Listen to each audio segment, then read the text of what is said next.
History holds the answers, or does it? From forgotten maps to ancient secrets buried in plain sight, the world's greatest mysteries remain unsolved, and the truth lies hidden, waiting for you to uncover it. Please like, share, and subscribe. Histories, Mysteries, and Conspiracies. Season 2, Unraveling the Unknown. Where the past isn't just a story, it's a puzzle. Are you ready to piece it together? Who was the real St. Nicholas? Part 2, America's Invention. Introduction. Last time we traced the life of Nicholas of Myra, the orphaned bishop, the miracle worker, the defender of the innocent, a man who lived in the heat of the eastern Mediterranean, not the snow of the Arctic. But that was only the first half of the story. Tonight we uncover something far stranger.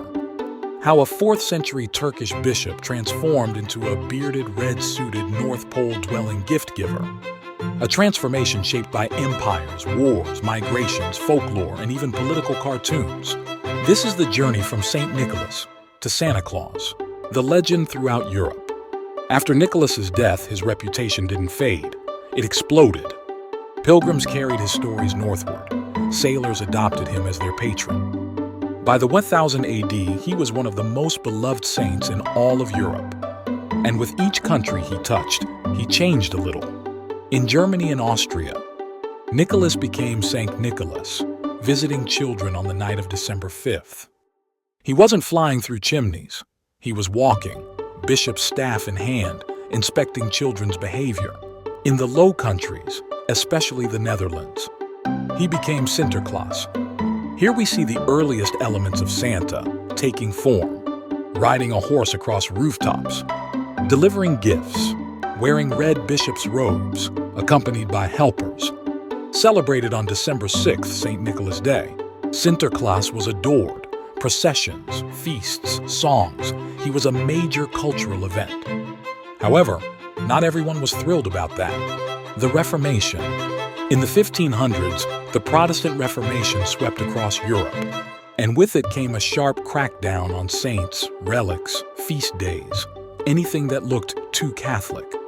St. Nicholas was right in the blast zone. In many regions, his feast day was banned, his images were removed, his shrines were destroyed, gift-giving traditions were outlawed. But here's the twist. Parents didn't want to give up gift-giving traditions. Kids didn't either. So secretly, the tradition survived. Quietly. In homes. In whispers. In locked drawers where parents hid small treats. St. Nicholas went underground, but he did not disappear. In some regions, parents rebranded him as the Christ Kindle or Christ Child, which eventually evolved into Kris Kringle in America. But in the Netherlands, they kept Sinterklaas alive outright. Dutch culture carried him proudly and defiantly into the New World. American Claus.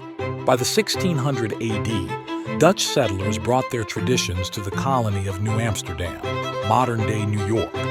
They brought their language, their food, and their beloved Sinterklaas. Early American records show the name Sinterklaas, December gift-giving, children placing shoes out, references to a magical bishop. And then America did what America always does. It remixed everything. By the early 1800s, writer Washington Irving resurrected Sinterklaas in his satirical History of New York, but changed him into a jolly pipe-smoking elf who rode a flying wagon. This was the first big mutation. Then came the poem that sealed the deal, A Visit from St. Nick.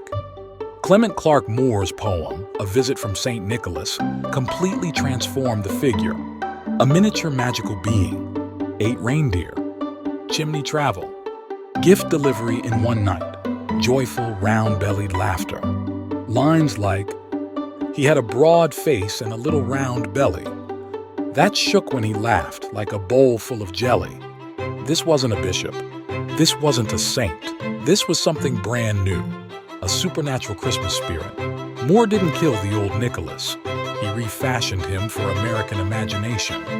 But the next evolution was even bigger. Thomas Nast. By the mid-1800s, political cartoonist Thomas Nast began drawing Santa for Harper's Weekly.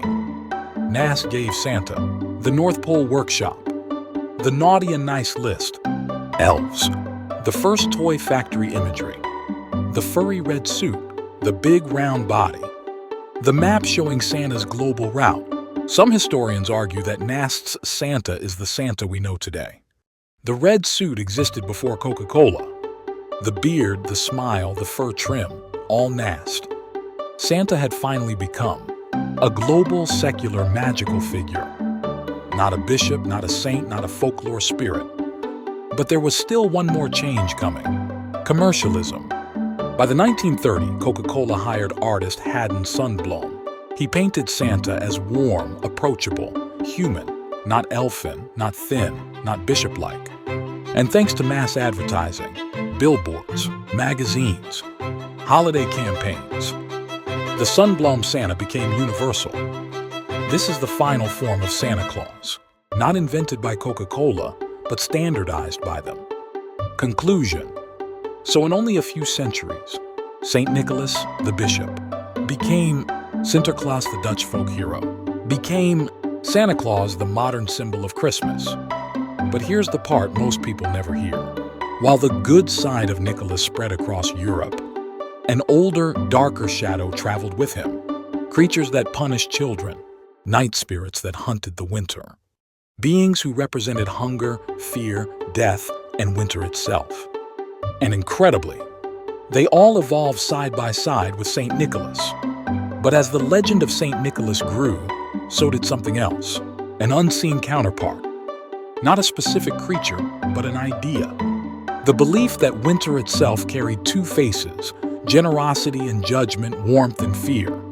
In our next episode, we're going to explore how this winter shadow developed, the forgotten cultural forces that shaped both the kindness and the darkness behind early Christmas traditions.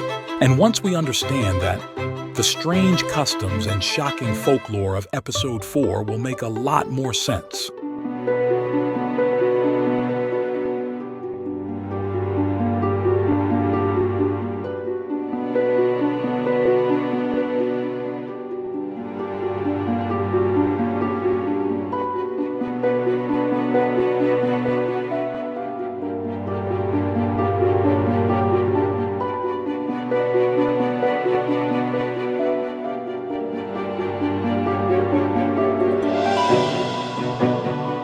Bravo.